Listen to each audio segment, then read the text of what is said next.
Hello there, YouTubers.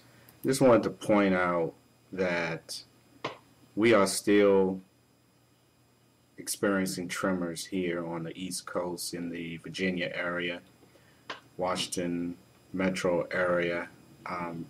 The earthquakes are small, so probably not being felt by most.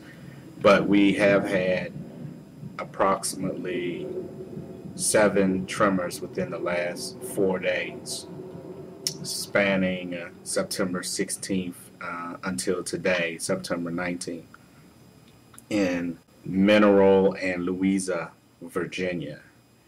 And I also wanted to share that I actually had a dream, and I live in Maryland, not too far from Virginia. I had a dream that we had another earthquake in our area, and it was a little more severe than the 5.9 we had about a month ago, because in this dream things were actually shaking and falling in my house. And in this dream I actually ran out of the house.